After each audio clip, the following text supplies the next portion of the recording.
Today I'm answering a 2PR paper from January 2021 for IGCSE Edexcel Physics. Question 1. The diagram shows the temperature time graph for a substance which is heated at a constant rate. Which section of the graph shows when the substance is melting? So that's when it's turning from a solid to a liquid. So this change in state always occurs on a horizontal portion of the graph. So this here will be where it's melting, whereas up here will be where the substance is boiling. So the answer is QR, which is option B. Which section of the graph shows when all of the substances are solid? So this time we're looking for a diagonal portion of the graph. So obviously, if this is where it's melting, where it's turning from a solid to a liquid, then it will be this portion here when it's entirely a solid, which is PQ. A. Draw particles in the box to show the arrangements of particles when the substance is a gas. So crucially, they need to be irregular, spaced out. I'll use these little lines to show that these particles are moving quickly. Which of these statements best describes the motions of particles in a gas? They vibrate about fixed points. This is solid. They are stationary again, solid. They slide past each other. Depends. It could be even talking about a metal. And that only depends if a force is applied. This is a very chemistry question. They move quickly and randomly. Yes, that is characteristic of particles in a gas. Name a piece of apparatus that could be used to measure the temperature. Nice straightforward one here. That would be a thermometer. Determine the boiling point of this substance. So it's up here. Helpfully, I've already labelled it. It's 80 degrees Celsius. The substance has a mass of 1.2 kilograms. Calculate the energy required to raise the temperature of the substance from 10 degrees Celsius to 37 degrees, assume that the specific heat capacity is 840. So this is our equation where energy is Q, so that's what we're after. Our mass is okay, it's already in kg. Specific heat capacity we've been given is 840. The temperature difference here, work out the difference between those two numbers, it's 27 degrees. And when you put that into your calculator, you'll get this answer to two significant figures. The diagram shows a metal block on top of a wooden block. The metal block is held stationary by force F. The weight of the block acts through point G. Give the name of point G. Remember, this is the centre of mass. Name a piece of apparatus that could be used to measure the weight of the metal block. You want to use a balance here. Please don't say weighing scales. I know they're effectively the same thing, but you need to use the word balance. State the formula linking moment, force, and perpendicular distance from the pivot. Moment equals force times perpendicular distance from pivot. Symbols is also fine here. The weight of the block is 0.68 newtons, so that's effectively your force, because remember, force and weight have the same unit.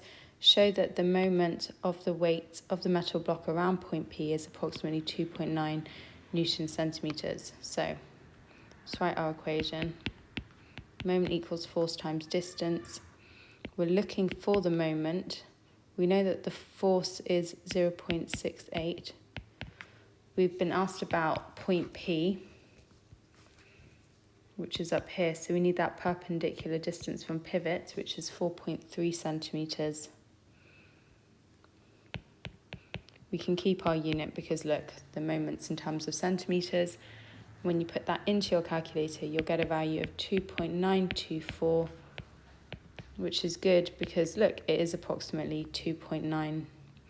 Force F is applied to the metal block to stop it from moving. Calculate the magnitude of force F. So let's make the statement.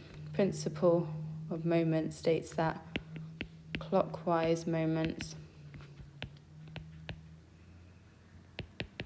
equals anti-clockwise moment. So that's force times distance in the clockwise direction, force times distance in the anti-clockwise direction. So if we have a look here, let's change colour. That's going to be your anti-clockwise moment. So that is going to be 11 centimetres. We're looking for the magnitude of force F, so there's our X. And then our clockwise moment we just calculated is 2.924. So solve for X to get 0.2658. So that's 0.27 to two significant figures. The diagram shows an air track that can be used to investigate motion without friction. Air comes out through a series of small holes in the air track, which lifts the gliders slightly above the track. There are two gliders on the track. Each glider has a magnet. The poles of the magnet nearest each other are alike. Explain the direction of the force acting on magnet A from magnet B. So we know that this glider is moving in this direction, but because these poles are alike, it means that they'll be repelling, which will create a force to the left.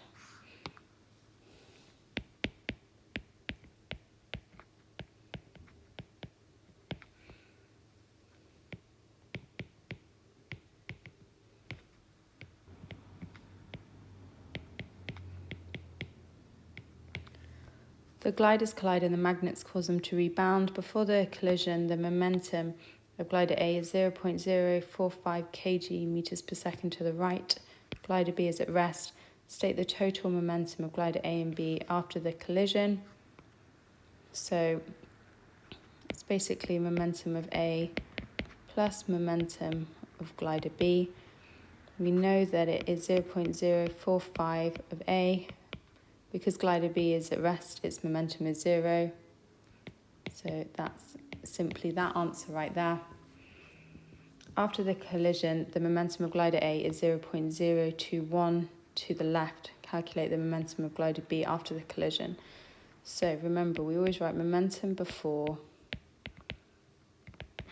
equals momentum afterwards. So we know that the momentum before was, we've just worked that out, 0.045. What about the momentum afterwards? Let's break it down into glider A and glider B.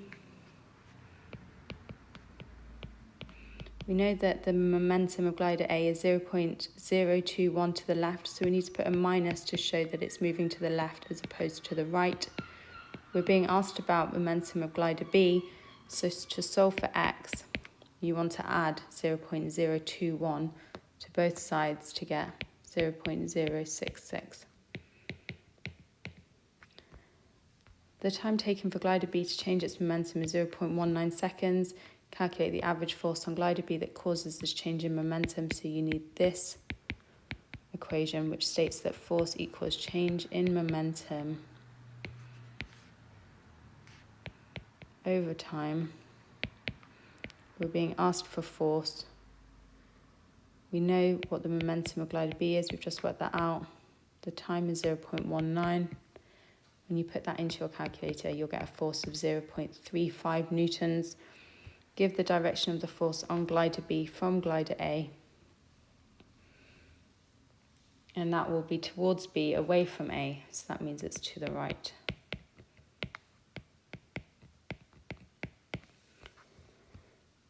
A student uses an oscilloscope to determine the speed of sound. The diagram shows the oscilloscope trace produced by a sound wave. The student uses two microphones and a ruler to determine the wavelength of the sound wave. He finds that the wavelength is 1.4 meters. State the formula linking speed, frequency, wavelength. Make sure you have all of these learnt. So wave speed equals frequency times wavelength.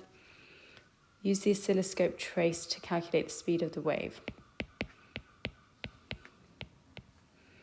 So we know the wavelength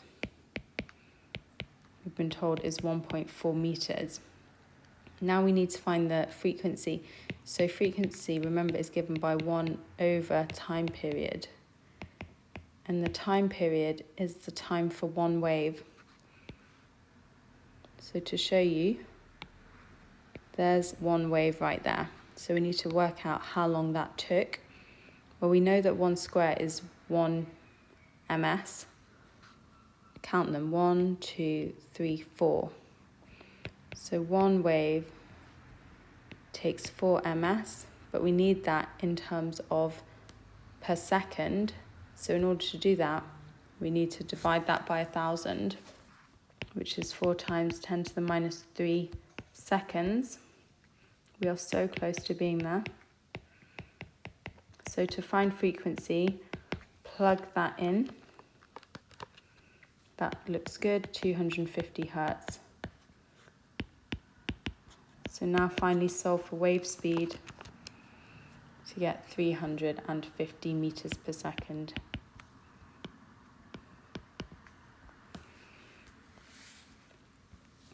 Another student uses this method to determine the speed of sound. The student stands 50 meters away from her teacher, measuring the distance with a meter ruler. The teacher makes a loud sound and flashes a light at the same time. The student starts the stopwatch when she sees the flash of light. I already know we've got an issue here because light travels faster than sound, so it's not going to be hugely accurate. She stops the stopwatch when she hears the loud sound. We've also got issues with reaction time.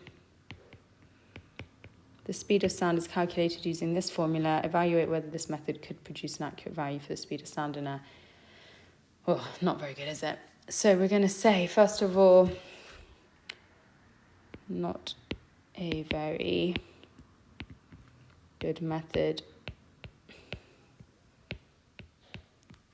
to produce an accurate value.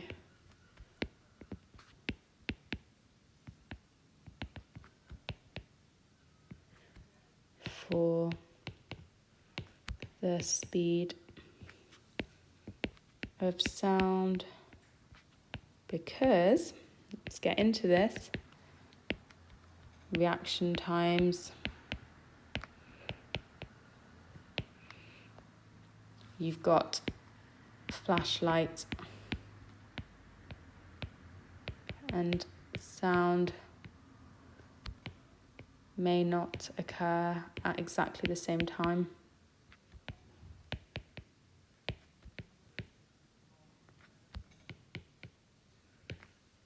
There was no repeating or calculating an average, which, remember, we really do need from a reliability point of view. A ruler is not appropriate for measuring this distance.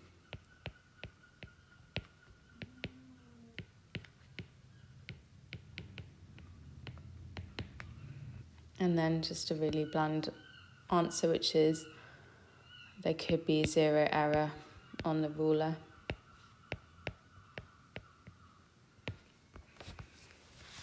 Question 5. An aircraft travels along a runway. The aircraft starts from rest and has a constant acceleration of 4.1. Calculate the distance required to reach takeoff speed of this. Okay, this is a SwH question, so you need to identify all the values. So our initial speed is 0. Our acceleration is 4.1. We're after the distance, which remember is given by the letter S. And our final speed is 75. So here is your equation, v squared equals u squared plus 2as. Then substitute in all those values. So v is 75 and we need to square it. Because the aircraft starts from rest, we know that u squared is 0. Acceleration is 4.1 and we are after s. So sort out everything. So do 75 squared. And then just solve for s. So divide both sides by 8.2 to get 685.9, which is 690 to 2 significant figures. The aircraft takes off and reaches its maximum height above the ground. At maximum height, the background radiation count rate is higher than on the ground. Explain what is meant by background radiation. This is radiation which is always present. And for our second mark, let's say an example of it, where it comes from: cosmic rays, radon gas, medicine, X-rays, anything like that. Suggest why there is a limit to the number of hours that an airplane pilot can fly at maximum height. Well, you kind of want to talk about the fact that they'll be excessively exposed to this background radiation. And why is radiation an issue? Because remember, it causes mutation of cells, which may lead to cancer.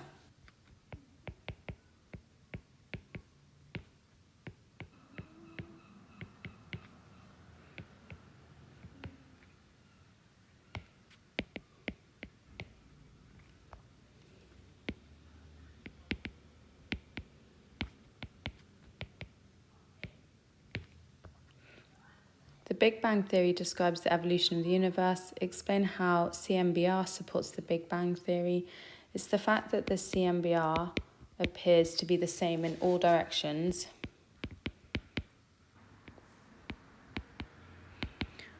which basically implies that all parts of the universe were in contact a long time ago, or that the universe effectively came from a single point.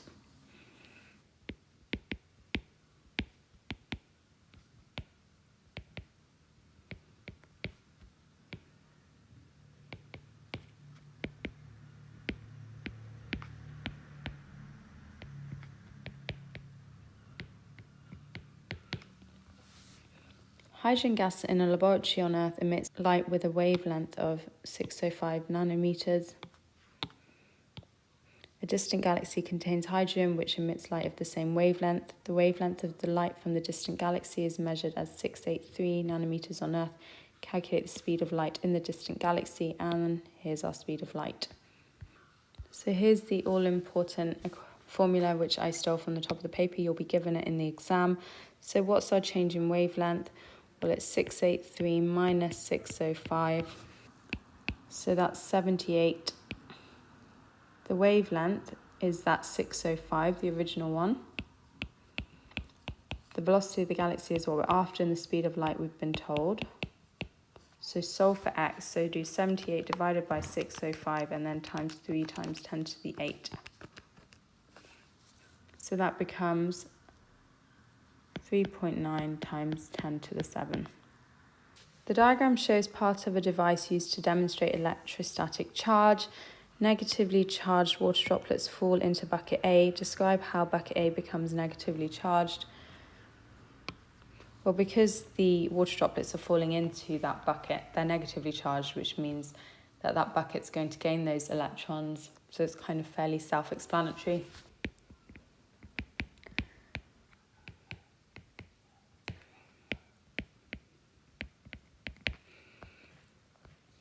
Explain why the negatively charged droplets spread out as they fall. Remember, it's this whole thing, which is that if you have like charges next to each other, they'll repel.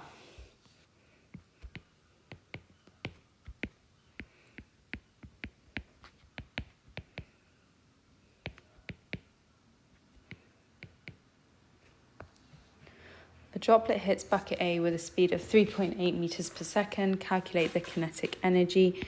You need this equation, Ke equals half mass times speed squared. So we're after kinetic energy. The mass we've been given, the unit is correct in kg. There's our speed. Let's get it squared. Put that into your calculator. You'll get an answer of 4.5 times 10 to the minus 8. The total charge stored in the bucket is this. So remember, charge is given by Q. It's measured in coulombs. This charge passes through the air between the buckets in this time frame, causing a spark between bucket A and B. Calculate the mean current. So there's our formula triangle, which states that current is charge divided by time. Don't be scared by the standard form. Just put everything into your calculator, plug it in, and you'll get 1.2 times 10 to the minus 8. The spark transfers a charge of this. So again, that's Q. The mean voltage is this. Let's get that into volts by timesing by 10 to the 3. Calculate the energy transferred. So this one's EVQ. So that's voltage times by that charge. So that becomes 1.9 times 10 to the minus 7 joules. The diagram shows a step-down transformer. Explain the operation of a step-down transformer. So remember, that means that the output voltage over here is going to be lower than the input voltage. So we find that coming into our homes to bring that voltage down to a safe level. But how does the transformer actually work? So you just need to trot this out. Remember, my revision guide is full of these kind of perfect answers. So we start by saying that the current in the primary coil produces a magnetic field, and because the current is changing, it means that the magnetic field is also changing direction.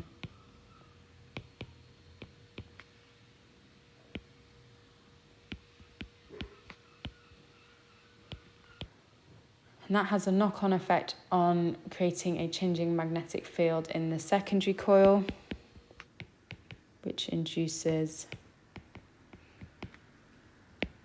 a voltage in the secondary coil.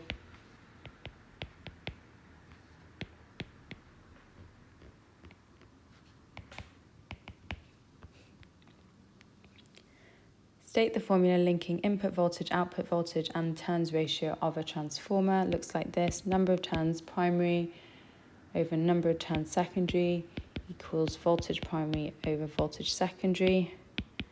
Now we're being asked to find the output voltage. So that means that's our X value. So what is our number of turns on the primary? 160. Number of turns on the secondary is 45. What is voltage primary? 12 volts. So to solve this, we do 160 divided by 45.